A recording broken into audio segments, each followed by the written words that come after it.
Et on reprend l'antenne donc avec notre rendez-vous politique déterritorial ce midi, les grands débats de Radio 1 et Tiare FM. Je vous le disais il y a quelques minutes, chaque vendredi jusqu'au premier tour, 2 représentants des 6 listes en lice pour les territoriales viendront défendre leur programme. Et ce midi, donc sans plus attendre, on démarre avec Jérôme Gazior de l'UPR et Thierry Lehartel de Te Ora Api Oporinnetia, la liste menée par Marcel Touriani. Je vais vous demander, et tout d'abord à vous Jérôme Gazior, de vous présenter en quelques secondes pour expliquer qui vous représentez, qui vous êtes exactement et quelles sont les grandes lignes de votre liste. D'accord. Donc moi je m'appelle Jérôme Gazior, j'ai 42 ans, je suis marié à 2 enfants, je suis chef d'entreprise, principalement dans la finance et dans l'immobilier. Nous avons une liste de large rassemblement composée qui représente en fait assez fidèlement la Polynésie, avec à la fois des jeunes et des gens plus expérimentés, des politiciens, des anciens politiciens, toutes les catégories socio-professionnelles, des gens qui n'ont pas d'emploi, des commerçants, des artisans, des personnes impliquées culturellement. Et notre objectif est d'avoir un large rassemblement pour gérer les urgences principales du pays, et notamment la pauvreté qui se déploie de plus en plus à une vitesse phénoménale, avec ce seuil de 55% des personnes en dessous du seuil de pauvreté. Thierry Lehartel, vous êtes le secrétaire général de Te Ora Api Oporinnetia, la liste de Marcel Touriani. Oui, bonjour. D'ailleurs, je tiens à saluer Jérôme et les auditeurs, et bon appétit à vous tous. Oui, donc je suis secrétaire général de Te Ora Api avec Marcel. La liste qui a été composée, pour moi, reflète l'idée derrière le mouvement, derrière le parti, un changement. Un changement qui est destiné d'amener une autre façon de penser, avec une équipe à la fois jeune, mais aussi avec des anciens qui apportent les perspectives nécessaires pour avoir une vision et développer une vision politique cohérente. Donc aujourd'hui, pour nous, c'est vraiment d'arriver à passer un cap. Je pense qu'il est nécessaire qu'on évolue. Ça nécessite de nouveaux acteurs, de nouvelles têtes, de nouvelles approches, une nouvelle façon de penser aux choses. Et comme on aime bien le dire, il faut casser les codes. Donc on a mis en place une équipe qui est prête à faire ça et qui tous les jours pousse ce message. Alors on va commencer cette première partie, je vous l'ai dit tout à l'heure, par vos positions respectives sur des thèmes de société, des thèmes d'actualité. Ça va parfois être assez concret. On va commencer, parce qu'on en parlait dans ce journal ce midi, par la question du nucléaire, le sujet du nucléaire et notamment le cas de la loi Morin, la loi d'indemnisation des victimes des essais nucléaires. Je vais commencer avec vous, Thierry Lehartel. Qu'est-ce que vous pensez de cette loi d'indemnisation? Est-ce qu'il faut la changer? Est-ce qu'il faut la maintenir? Quelle est la position de la liste donc, de Marcel Touriani sur ce sujet? Je pense qu'il faut prendre la question ouverte de l'association 193 sur les 4 points clés. On peut difficilement prendre une position juste sur un point. Pour moi, c'est tout un ensemble de dispositions. Déjà, la question du référendum qui doit être posée et plus particulièrement, quelles questions il va falloir articuler. La loi Morin, peut-être la modifier. Donc, c'est toute une question de nuance dans les critères d'adaptation. Et après, voir comment l'État est prêt à prendre ses responsabilités. Donc pour nous, il y a plusieurs dimensions. Concrètement, comment on fait? C'est-à-dire qu'on discute avec l'État d'abord, pour l'instant, d'un changement de la loi, mais qu'est-ce qu'on fait pour indemniser les victimes du nucléaire? Pour nous, la première question, c'est comment, avant de parler d'indemnisation, c'est de créer le cadre pour que justement toutes ces problématiques liées à nucléaire, donc que ce soit l'indemnisation, que ce soit l'implication de l'État sur tout ce qui est mémorial, abri dans les îles, soit financé de façon correcte. Donc pour nous, le point de départ, c'est de prendre la demande qui est très valide de l'association 193, de voir comment nous, on intègre un cadre qui progressivement fait aboutir ces cadres. Et ce cadre, c'est quoi alors? C'est une discussion avec l'État. Aujourd'hui, c'est par là qu'on commence. Jérôme Gazior, sur ce même point. Alors, 2 choses. Tout d'abord, pour nous, l'évolution législative ou non, franchement, j'ai l'impression que ce n'est pas le sujet. Moi, j'ai l'impression que l'État ne tient pas son rôle et ne joue pas le jeu. Donc on aura beau faire autant de lois qu'on veut, tant que l'État n'assume pas ses responsabilités, ça ne changera rien. Donc il faut bien sûr avoir une discussion avec l'État. il faut apporter des dossiers avec des preuves et des liens de causalité bien établis et en faire parler, avoir des relais nationaux. Nous, c'est pour ça qu'on se bat et qu'on fait partie d'un parti politique national qui peut relayer ça, parce que c'est très peu connu en France, les gens ne le savent pas. Parfois, on a même l'impression qu'on fait ça juste pour avoir une ronde financière, alors que ça serait faux. Donc, on a des dossiers, on a des preuves. Maintenant, il faut le mettre en avant. Il faut communiquer énormément et mettre la pression sur l'État pour que l'État assume ses responsabilités. Vous avez répondu, vous, l'UPR, à l'appel de l'association 193 en 4 points qui a été diffusé donc la semaine dernière? Non, alors pas encore. Je vais le faire. En fait, j'ai vu récemment qu'ils avaient posé la question, mais je ne l'avais pas reçue. Donc, on va répondre rapidement. On va parler économie un petit peu, on va parler emploi notamment, c'est un thème qui évidemment mobilise énormément pendant cette campagne, l'emploi qui progresse, enfin, en tout cas selon les chiffres de l'emploi salarié marchand de l'ESPF, qui progresse durablement depuis 2014. Est-ce que pour vous, Jérôme Gazior, c'est assez? Et comment on fait pour justement bien résoudre ce problème du chômage qui est quand même beaucoup plus élevé qu'en métropole? Les derniers chiffres, je crois, sur le dernier recensement, on était aux alentours d'un quart de la population, de 25%. Oui, et chez les jeunes, c'est encore pire, probablement le double. Non, c'est pas assez, bien sûr, parce que si on compte qu'on a créé 3500 emplois sur les, je sais plus, 5-6 dernières années, il faudrait compter combien il y a de jeunes qui sont arrivés sur le marché du travail, et c'est bien plus. Donc en fait, les jeunes n'ont plus accès à l'emploi. On voit dans les quartiers, dans certaines villes, où il y a la totalité des jeunes qui n'ont pas d'emploi. On est dans une situation catastrophique, donc il faut des plans d'urgence. C'est quoi des plans d'urgence, justement? Alors, en fait, l'économie, c'est quelque chose qui est assez simple, mais il faut faire les choses dans l'ordre. C'est comme la construction d'une maison, on fait les fondations, les murs et la toiture. Ça ne viendrait à l'idée de personne de construire la toiture d'abord. Et pour l'économie, les fondations, c'est le secteur primaire, agriculture, énergie. Les murs, c'est tout ce qui est transformation, artisanat. Et la toiture, c'est le secteur tertiaire, les emplois de bureau, le tourisme. Depuis 40 ans, on développe une toiture phénoménale en accent tout sur le tourisme. Tous les ans, on dépense des milliards pour construire des hôtels qui ferment 5 ans après, et ainsi de suite, et on recommence. Donc nous, on dit, on a l'argent pour faire ça, mais faisons dans l'ordre, développons d'abord notre secteur primaire, donc un grand plan pour avoir en plus l'autonomie alimentaire, puisqu'on consomme 85%, on importe 85% de ce qu'on mange. Donc il faut qu'on cultive et qu'on produise notre nourriture. On peut créer comme ça 8000 emplois sur les 10 prochaines années. Thierry Le Hartel, comment est-ce qu'on fait pour relancer l'emploi en Polynésie? Alors, l'emploi, c'est une grande question, bien sûr. Pour nous, quand on regarde l'emploi, il faut d'abord regarder l'état de la population, l'état de nos jeunes.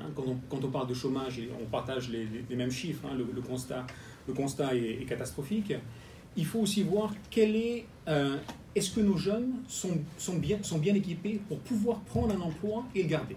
Donc nous, de notre point de vue, au niveau, par exemple, d'aides diverses et variées, comme le CAE, on a pris une position très claire là-dessus, qui est il faut les recadrer, il faut reprioriser leur usage, et principalement dans les secteurs porteurs pour nous, comme Jérôme l'a dit, pour nous l'agriculture, le secteur primaire sont nos atouts. C'est là-dessus qu'il faut construire, mais pas seulement. Le tourisme est aussi l'autre élément différenciateur pour notre économie, et il faut qu'on mise là-dessus. Donc revenons sur quel est le frein à l'emploi. Il y a la partie création d'emploi, mais il y a aussi sommes-nous sûrs que nos jeunes sont équipés pour pouvoir prendre un emploi. Et ça revient sur un axe très important de notre programme, qui est la fondation de la famille, et faire en sorte que nos jeunes puissent avoir les compétences pour pouvoir avoir un emploi. Parce qu'aujourd'hui, ce n'est pas donner un emploi, c'est le gagner. Et notre première mission pour nous, pour que le système se relance, c'est donner les moyens aux jeunes aujourd'hui qui sont peut-être dans la recherche d'un emploi ou qui vont prochainement l'être, les moyens d'être équipés pour le gagner. On va rester sur l'économie. Vous avez tous les deux parlé du tourisme. Le village tahitien, c'est un grand projet du pays pour l'instant. Pour vous, Thierry Le Hartel, c'est bien? Est-ce que le Manhavitch, c'est mieux? Qu'est-ce qu'il faut faire? Donc pour nous, le tourisme est un facteur clé. Pas spécifiquement sur le tourisme, mais sur le village tahitien. Alors il faut des projets. Il faut des projets pour développer le tourisme. C'est une question de création d'échanges, de flux. C'est la base de l'économie.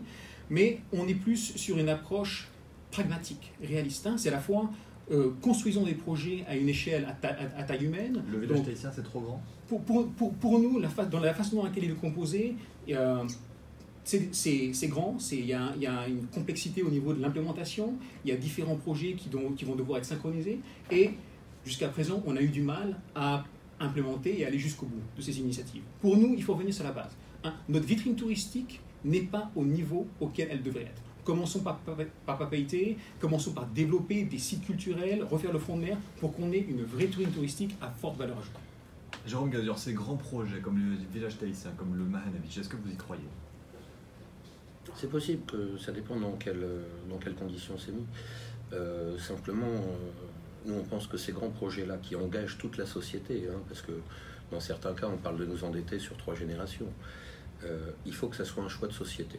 Donc il faut que ce soit les Polynésiens qui décident s'ils veulent faire ça. Donc nous, pour tout grand projet, tout grand choix de société, on fera un référendum avec un grand débat dans les médias pour expliquer les avantages et les inconvénients, débat contradictoire de ceux qui sont pour, ceux qui sont contre. Et au final, c'est aux Polynésiens de décider parce que c'est eux qui paieront. Un autre projet dont on parle, c'est les îles flottantes. Pour les îles flottantes, quelle est votre position justement sur ce sujet qui divise quand même beaucoup ici? Moi je suis totalement contre. Absolument contre. Parce que en fait, ça participe d'une idéologie pour milliardaires où on veut avoir des îles avec une extraterritorialité du droit, où il n'y aurait plus trop de droits en fait, où ça serait un peu une sorte de société libre, où il n'y aurait pas de règles, c'est les réseaux sociaux qui feraient les règles, mais ça c'est possible et ça marche que pour les milliardaires. Mais pour l'essentiel de la population, ils seront là peut-être pour aller nettoyer les toilettes, mais c'est tout quoi. Thierry Lehartel sur les îles flottantes. Oui, dans la façon dans laquelle le projet est défini aujourd'hui, non. Mais par contre, il y a un élément intéressant dans la réflexion du projet, et c'est l'innovation. Aujourd'hui, pour nous, l'innovation est importante, et si on l'applique dans les domaines dans lesquels on a besoin. L'agriculture aujourd'hui a besoin d'innovation. Prendre certains aspects de ce projet et les concentrer sur un pôle technologique qui va servir nos besoins essentiels, pour moi ça a du sens. Donc c'est pas le projet de l'île en lui-même, non, mais la nécessité de considérer les innovations, d'ouvrir ces innovations et de les appliquer au domaine de l'agriculture, de la pêche, oui, ça a du sens. On va changer de sujet, on va parler d'un peu de sujets sociétaux et notamment, je vous en parlais en début d'émission, d'ICE et de stupéfiants. L'ICE qui se développe, on a de plus en plus d'affaires d'ICE, les affaires étaient portées au départ sur de petites quantités, étaient assez, il y en avait très peu chaque année. Là on a quasiment une fois par mois une affaire en comparution immédiate de personnes qui sont attrapées, en tout cas en Polynésie, en possession d'ICE, quand ce ne sont pas des grosses affaires avec par exemple 18 kilos d'ICE pour l'affaire Kikilov. Comment est-ce qu'on empêche le développement de ce trafic en Polynésie qui prend de l'ampleur visiblement en tout cas de ce qui ressort des affaires découvertes par les enquêteurs? Jérôme Gazior. Alors, il y a 2 choses très importantes à avoir en considération. Tout d'abord, toutes les 7 minutes, on ouvre une procédure de douane. C'est-à-dire que nos douaniers n'ont pas les moyens de contrôler ce qui arrive. Il y a un container ou une procédure toutes les 7 minutes. Nos procédures douanières représentent 20% de l'ensemble des procédures douanières de toute la France. Donc, on est en sous-effectif, en incapacité de contrôler. Donc, il nous faut des moyens. C'est la première chose. Deuxième chose, il y a un phénomène de société qui est très important à prendre en compte. C'est arrivé un peu en Islande. En Islande, pendant quelques années, la jeunesse, surtout la jeunesse, a tombé gravement dans la drogue. Et les Islandais, en fait, ont commandé un rapport, une étude avec des psychologues, pour comprendre ce qui se passait et savoir comment faire. Ces psychologues ont donné un rapport, et en 4 ans, ils ont éradiqué 90% de la consommation de drogue. Donc nous, on veut faire la même chose, prendre ces personnes-là et leur dire, bon, on est des Polynésiens, on n'est pas des Islandais, donc est-ce que vous pourriez adapter votre rapport pour qu'on l'adapte et qu'on le mette en place chez nous? Et donc ça avait très bien marché chez eux, et je pense qu'on pourrait faire ça et que ça marcherait très bien chez nous aussi. Je reste sur les stupéfiants, sur la question du PACA. Le smoke shop a fait la une de l'actualité pendant ces derniers jours. Est-ce que vous êtes sur quelle ligne vous êtes en tout cas à l'UPR? Est-ce que vous êtes pour une dépénalisation, une légalisation, plus de répression au contraire pour la consommation de PACA? On est pour le respect des lois. Maintenant, pour les grands thèmes de société, comme on l'a dit, on pense que c'est au peuple de décider et que ça doit être réglé par référendum. Et notamment, pour les questions thérapeutiques, cette question doit être posée. Et pour les activités récréatives, ça peut être posé aussi. Il faut que ce soit le peuple qui le demande et qui le tranche.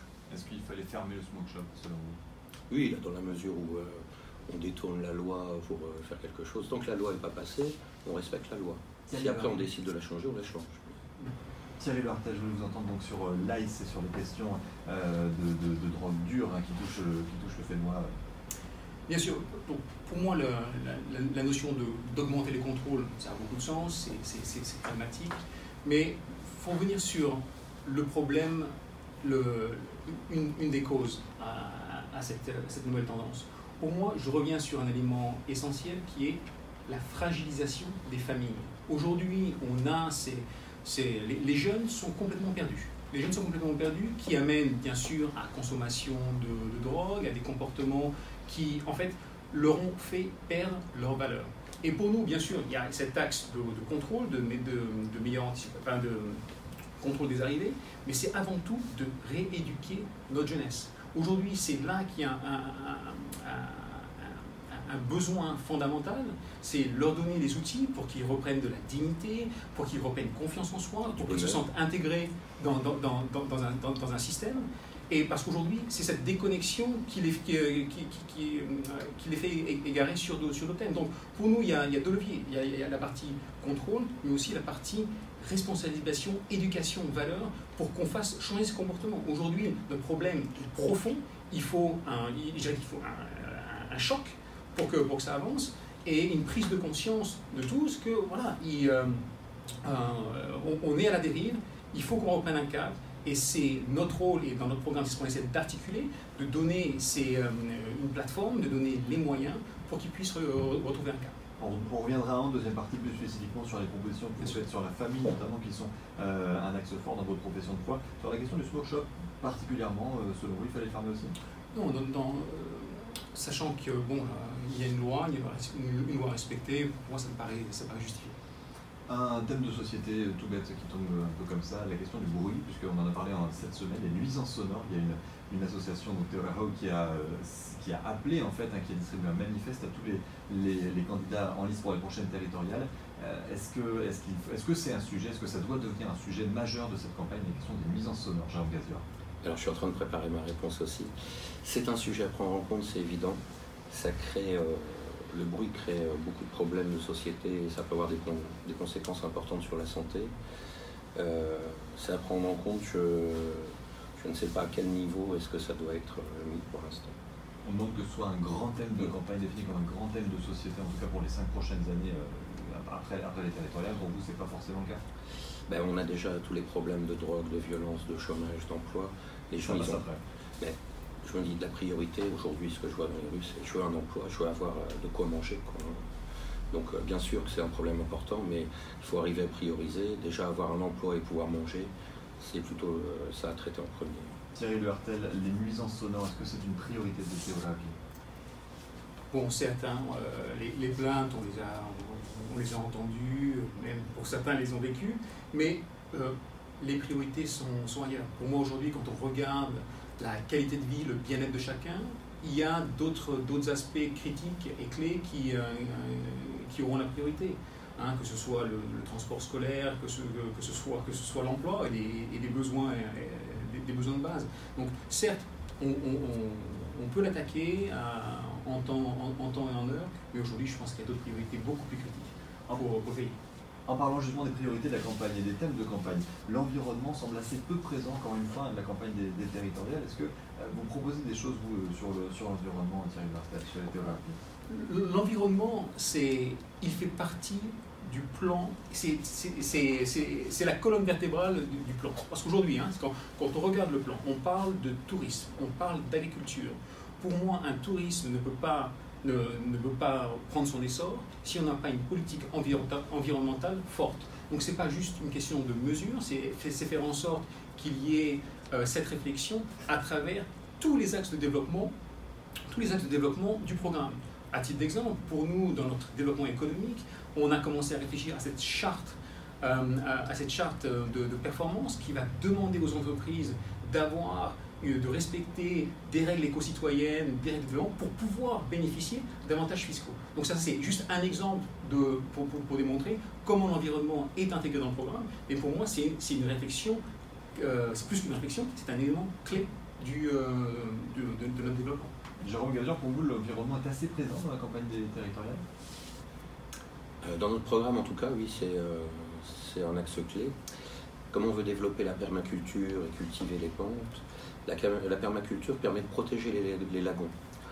Quand vous regardez des fois les lagons qui se retrouvent tout marrons parce qu'on a construit des lotissements ou que les terres s'effondrent, en cultivant en permaculture, on retient l'eau et du coup, il n'y a plus de terre qui va dans les lagons parce que vous savez que les terres ou tous les eaux grises, c'est très riche en nutriments, donc ça fait que les algues le mangent et puis elles détruisent la barrière de corail.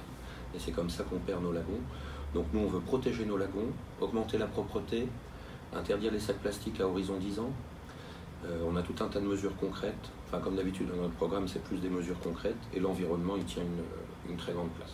On va parler politique à présent avec un sujet qui également revient régulièrement sur le devant de la scène, c'est celui de la probité des élus. Jérôme Gazior, vous disiez donc sur votre liste notamment, vous ne laissiez pas donc la place à des personnes qui ont été condamnées, des personnes qui ont été condamnées pour des atteintes à la probité. Pour vous, est-ce que ça doit être, est-ce qu'il faut aller plus loin? On a beaucoup parlé pendant la campagne présidentielle de l'inéligibilité, enfin en tout cas de la moralisation de la vie publique avec la possibilité de l'inéligibilité à vie des élus condamnés. Ça pour le coup c'est une proposition de loi d'un des députés polynésiens, Montaigne Brotherson. Jusqu'où vous êtes prêt à aller, jusqu'où vous pensez qu'il faille aller sur la question de la probité des élus? Nous en fait au niveau de l'UPR qui a été créé par François Asselineau il y a 11 ans, c'est un sujet majeur depuis le début. Donc, ça fait 11 ans que c'est dans nos programmes et dans notre ADN. On ne comprend pas pourquoi. Moi, par exemple, dans ma profession, il faut que je produise un casier judiciaire vierge tous les ans. Alors que peut-être ma profession est moins importante pour la société qu'un élu de conseiller en investissement financier. Alors qu'un élu a un rôle primordial pour la société.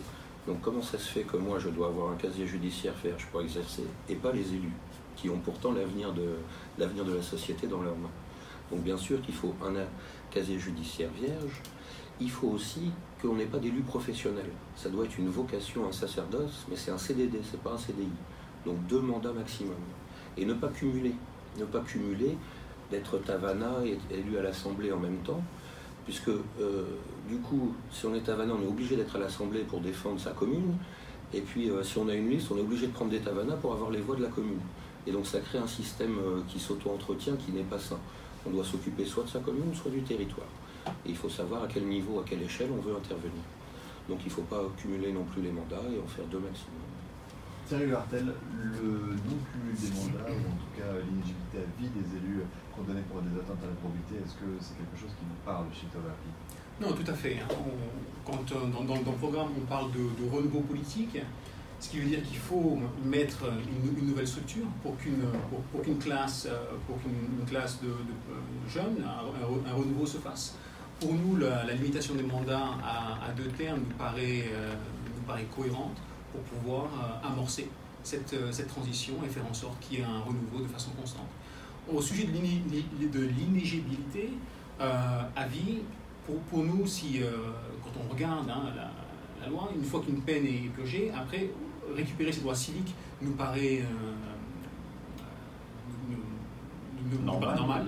Donc voilà, c'était un peu extrême. De toute façon, ça a été retoqué quand quelqu'un qui détourne des fonds publics, qui est condamné pour ça, qui purge sa peine, mettons 3 ans, et qui après, il peut de nouveau être élu. Et vous trouvez ça normal? On parle de cette notion d'inéligibilité, donc oui, c'est ce que je veux dire. Il y a différents degrés, de toute façon, de peine. Mais bon, pour nous, si l'élu, en fonction du degré de peine, il aura la capacité à récupérer tout au moins ses droits civiques. Parce qu'on parle de plus de droit de vote à vie pour un élu. On parle d'éligibilité. Je veux dire, quelqu'un qui détourne 300 millions de francs, par exemple, est-ce qu'après, une fois qu'il a purgé sa peine, il peut de nouveau être élu? Non, parce que la question sur l'éligibilité, oui. Sur la perte des droits civiques et des droits de vote, non. Si je comprends bien pour vous, Thierry Le Hartel, c'est-à-dire qu'une personne peut récupérer son éligibilité à la fin de sa peine et qu'il est totalement normal qu'elle puisse se présenter par la suite à une élection. Non, qu'il ne perde pas ses droits civiques. Parce qu'on parle de perte du droit de vote. Très bien. Merci beaucoup en tout cas, messieurs. Il est 12h37. Je vous l'avais dit, on va marquer une courte pause. On se retrouve dans quelques instants pour parler plus spécifiquement de vos programmes, des annonces et donc des promesses de nos invités.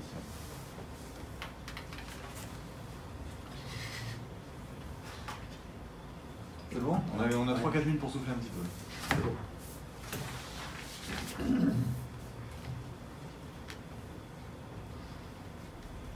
Merci Maïté pour avoir appelé Thierry.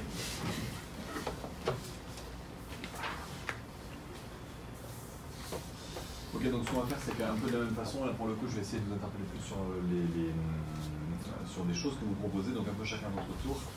Même si là, on a quand même, on a abordé certains des points qui sont dans votre, dans vos professions de foi, ou en tout cas, vous avez déjà mis en avant.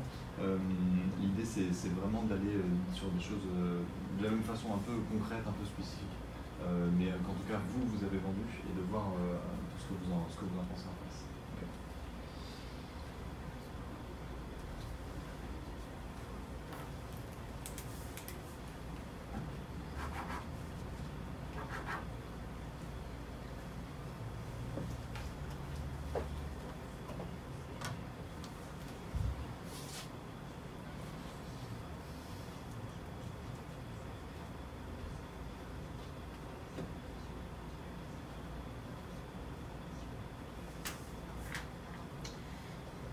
Comme je te disais tout à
l'heure, je dis bonjour à mes potes qui me regardent. Mes potes de la télé, quoi.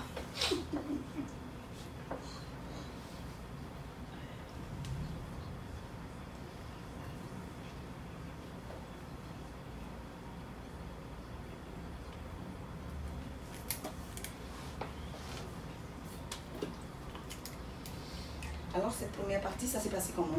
Très bien. Non, écoute, c'est une bonne question et on a abordé beaucoup de points du programme qui sont importants et qu'on va de toute façon retoucher dans la deuxième partie. Et vous, Jérôme Gazior? Impeccable. On est très contents. Les sujets abordés sont intéressants. Ouais, mais vous dites pas ça parce qu'on est là et puis dès que vous allez sortir. Si, bien sûr. Je vais dire du mal de vous tout de suite en sortant. Je fais ça à chaque fois. Ah, non,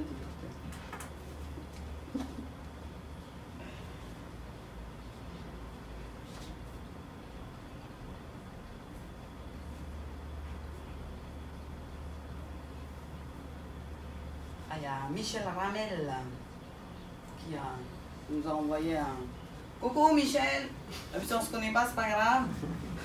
Il y a Michel Ramel qui dit l'UPR en force avec son président François Asselineau. Voilà. Bonjour, Yaourava. Voilà. Et sa tête de liste, bien sûr, Jérôme Gazior, ici présent. Il y a JB qui regarde et puis il vous embrasse d'ailleurs. JB. 30 secondes. Ah. 30 secondes.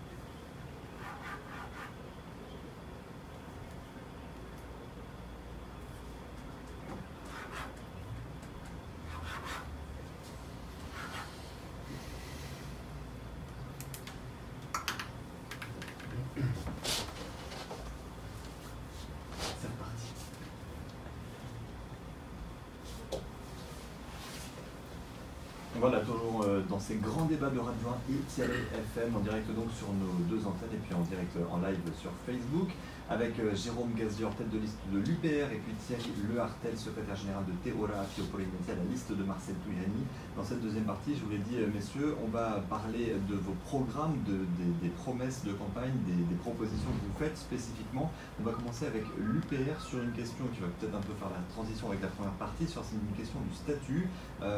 Sur le site de l'UPR, on peut dire que vous essayez de rassembler en dehors du clivage autonomie-indépendance. Avant-hier, on a entendu donc monsieur François Asselineau, le président de l'UPR, parler d'une autonomie renforcée. Où est-ce que vous vous situez exactement sur cette question de l'autonomie et de l'indépendance? En fait, sur notre liste, nous avons à la fois des indépendantistes et des autonomistes, puisque notre position, c'est que l'urgence aujourd'hui n'est pas l'évolution statutaire.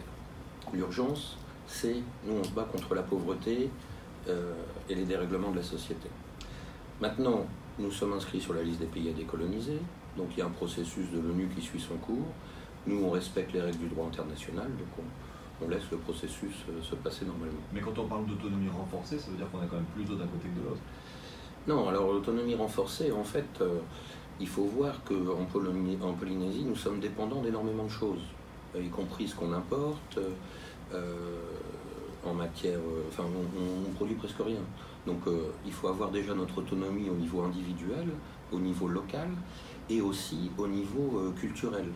C'est-à-dire qu'on puisse affirmer et développer notre culture et notre identité polynésienne de façon plus importante. Et donc dans la relation avec l'État, comme le disait François Asselineau, l'État ne doit pas s'immiscer dans ces domaines-là et doit par contre nous aider pour tout ce qui est militaire, protection de la zone économique, niveau social, niveau de vie, etc. Mais pas dans tout ce qui est notre autonomie à la fois alimentaire, culturelle, financière. Thierry Lehartel, est-ce que vous pensez qu'on peut dépasser le clivage autonomie-indépendance?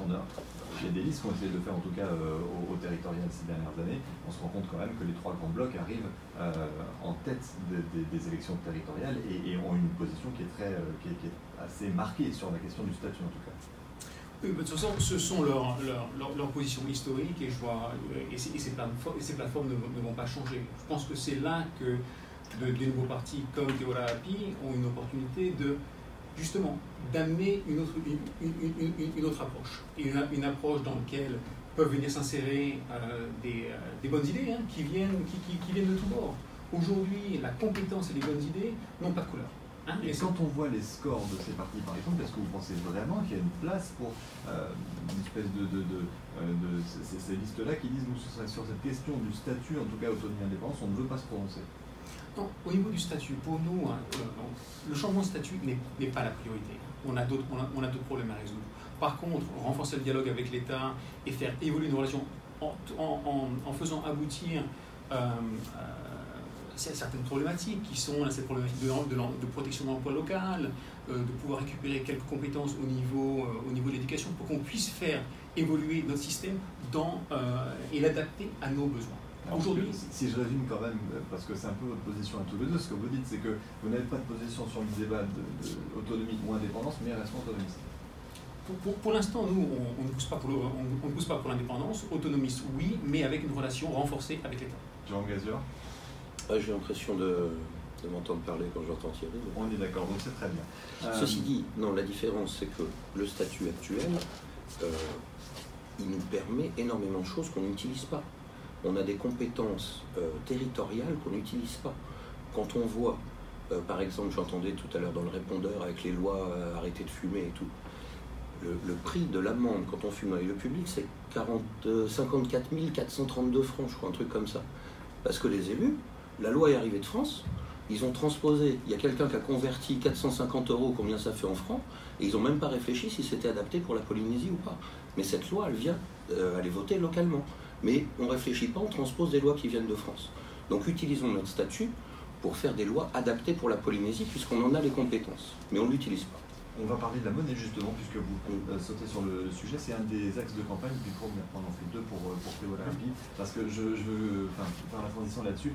Vous, ce que vous demandez, c'est un changement de monnaie, en tout cas ne plus indexer le franc sur l'euro, parce qu'au niveau national, vous demandez la sortie de la zone euro, évidemment. Comment est-ce que c'est possible et pourquoi est-ce que c'est intéressant pour la Polynésie? Alors, on ne veut pas changer la monnaie, on veut en rajouter une deuxième. C'est-à-dire qu'on prend le modèle qui existe en Suisse. Les Suisses ont deux monnaies, ils ont le franc suisse, qui est accès pour tout le monde, comme nous on aurait le franc XPF, le franc CFP, et ils ont le franc VIR, W-I-R-E, qui est réservé aux Suisses entre eux. Ça a été créé en 1934 pour se protéger de la crise. L'idée, c'est que des multinationales étrangères qui viennent faire des bénéfices sur le territoire ne les rapatient pas à l'étranger, mais les réinvestissent sur le territoire. Par ailleurs, notre monnaie, le franc actuellement, il est trop élevé pour nous. Il est trop élevé puisque c'est le même que l'euro au final, et l'euro c'est la monnaie des Allemands. Et c'est des gens très bien, c'est pas la question, mais ils vendent des Mercedes, des machines à outils, où il n'y a que eux qui savent faire, donc ils peuvent faire des prix très élevés. Nous, on ne peut pas. Leur PIB, leur richesse créée, c'est 6 millions de francs par an par habitant, nous c'est 2 millions de francs. Donc on devrait avoir une monnaie adaptée à notre productivité.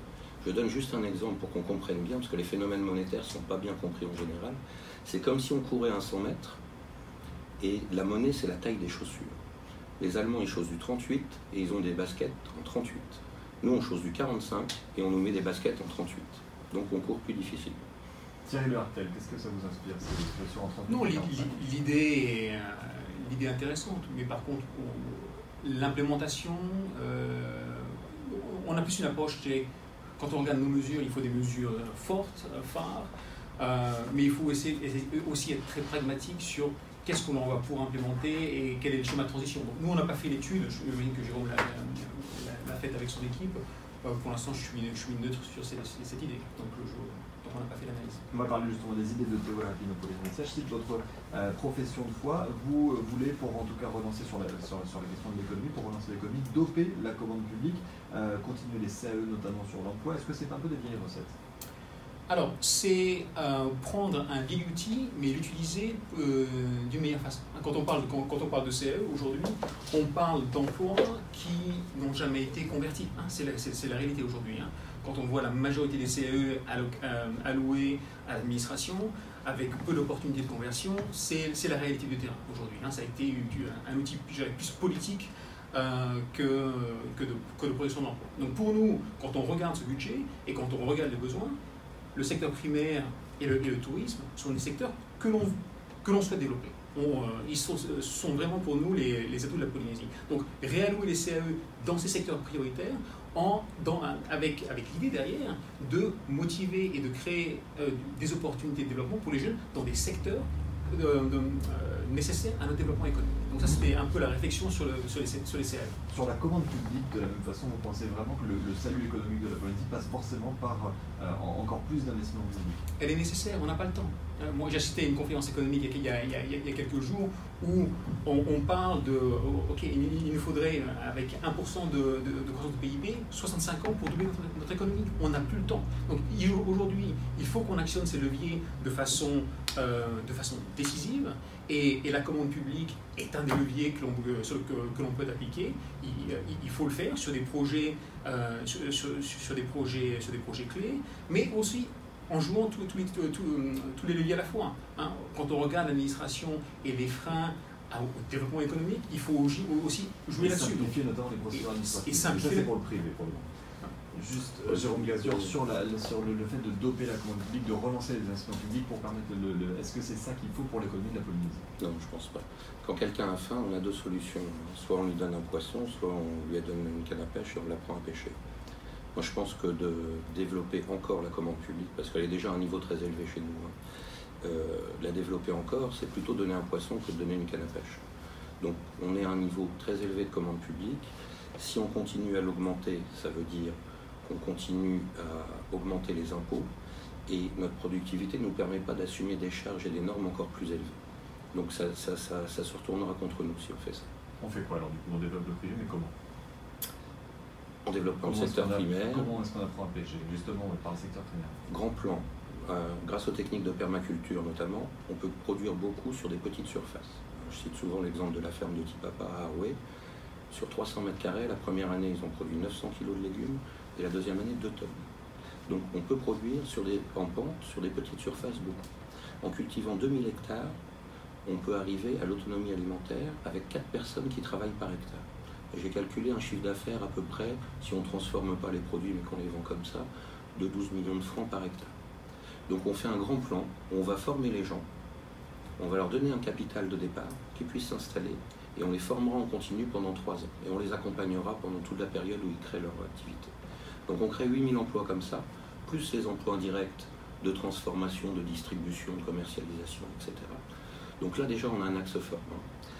Le deuxième, on veut aussi développer tout ce qui est l'énergie, l'autonomie énergétique. Et là aussi on a de l'emploi à créer, des ressources à créer. Et on a un troisième point qui est tout ce qui est à forte valeur ajoutée. Parce que dans le secteur primaire, on a plein de choses qui valent très cher et qu'on n'exploite pas assez. Bon, on connaît le problème avec la vanille, mais il y a aussi l'ylang-ylang et le vétiver. Pour la parfumerie, l'ylang-ylang c'est 200 000 francs le litre. Et on a un coquillage, le cône du Pacifique, qui a un poison, la muconotoxine. Le mollusque a un poison. Et ce poison, cette toxine, ça vaut plus de 50 milliards le kilo. Et en ce moment, il y a une pénurie mondiale, il en manque 3 à 4 kilos par an. Donc on veut créer une filière, organiser une filière pour extraire ce poison et le commercialiser. C'est demandé pour la neurochirurgie. 50 milliards le kilo, on voudrait bien en produire 1 kilo par an.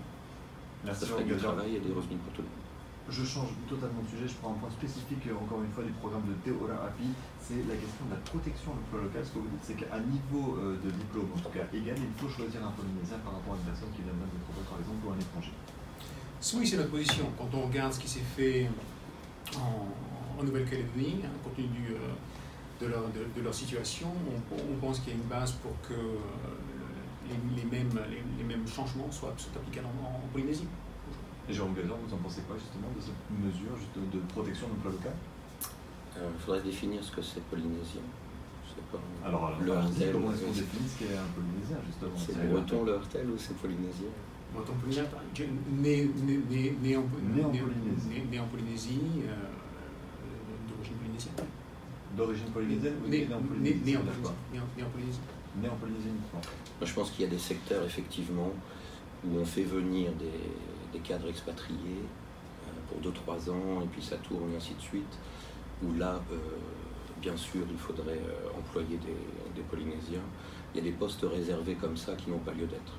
Sinon, j'ai pas l'impression qu'il y ait une ségrégation particulière parce que, moi je vois dans les entreprises, on regarde les compétences d'abord. Donc il faut plutôt monter en compétences sur les secteurs où on a besoin. Et puis il faudrait voir dans quelques grands groupes qui, eux, prennent des cadres expatriés, où là, effectivement, il y a quelque chose à faire. Mais on parle pas d'écart en compétences, on parle de Polynésiens qui ont le même niveau de compétences. Bien sûr, on parle à niveau de diplôme égal. Mais à niveau de diplôme égal, je ne crois pas qu'il y ait cette ségrégation-là, sauf peut-être dans quelques entreprises, parce qu'un expatrié coûte beaucoup plus cher. Sur le contrat d'expatrié, il y a des charges en plus, il y a le transport, il y a tout à payer. Donc si on a le même niveau de compétences, à moins que le chef d'entreprise soit débile et qu'il préfère perdre des sous, je ne vois pas pourquoi il ferait ça, à moins qu'il soit raciste. Donc il faudrait regarder vraiment s'il y a ça, mais sauf je pense dans quelques grands groupes qui sont des groupes nationaux où ils font tourner des cadres, où là ça arrive, mais sinon je ne suis pas sûr de ça. Messieurs, on va s'arrêter là, on est pris par le temps, je vous l'avais promis, vous allez avoir 1 minute chacun pour résumer un petit peu, une carte blanche pour résumer vos promesses de campagne. Jérôme Gazieur, vous êtes pour l'UPA. Donc merci déjà à tous pour ce débat. Donc nous, c'est simple, nous voulons avoir des mesures pragmatiques. Vous avez remarqué que j'ai parlé beaucoup sans idéologie, mais avec des choses qu'on peut mettre en place demain si on est élu. Pour gérer l'urgence, remettre les choses dans l'ordre, toujours cet exemple de la maison, on va commencer par les fondations, les murs, la toiture, et avoir une large concertation au niveau de la population avec des référendums où on ne fera pas des choses qui les engagent sans demander leur avis à la population. Thierry Lehertel, secrétaire général de Théora-API au Polynésien, la liste de Marcel Triani. Merci à Jérôme. Donc pour nous la clé de cette transformation, ça va être la reconstruction de la famille. Aujourd'hui, pour nous, c'est l'élément essentiel pour que l'on puisse recréer une cohésion sociale, redonner confiance à une population qui est en complète dérive et asseoir une nouvelle fondation pour reconstruire notre économie. Pour nous, ce n'est pas une transition sur 1 an, 2 ans, 3 ans, c'est une transformation sur 5, 10 ans qui sera nécessaire. Mais c'est celle qui va assurer la pérennité de notre société. Donc, n'oubliez pas de voter. Et je vous ai coupé juste avant. Il est 12h en tout cas et 57 minutes. Merci à vous, messieurs Jérôme Gazior et Thierry Lehartel, pour ce premier donc des grands débats de Radio 1 et Thierry FM, émission à retrouver sur Internet. Merci beaucoup à Vaito Lavipandra pour sur la page Facebook donc, de Radio 1. La semaine prochaine, ce sera le Tapuera et le Tapura qui seront avec nous, avec Jeffrey Salmon et Louis Haouloret qui pour l'instant ont confirmé leur présence pour ce débat. Je laisse l'antenne. Merci beaucoup à Thierry Hazard qui s'est occupé également de la technique de l'autre côté de la vitre. Et je vous souhaite un très bon appétit à tous. Retour de l'info, c'est à 15h30 sur Radio 1 et sur Thierry FM. Retrouvez nos analyses, nos propositions, adhérez ou faites un don sur upr.fr. Retrouvez-nous aussi sur Facebook pour partager des idées et participer au direct. Twitter pour suivre les réactions de François Asselineau au jour le jour. YouTube pour ne rater aucune de nos vidéos. Pour nous aider à rétablir la démocratie, poussez-nous, abonnez-vous, partagez.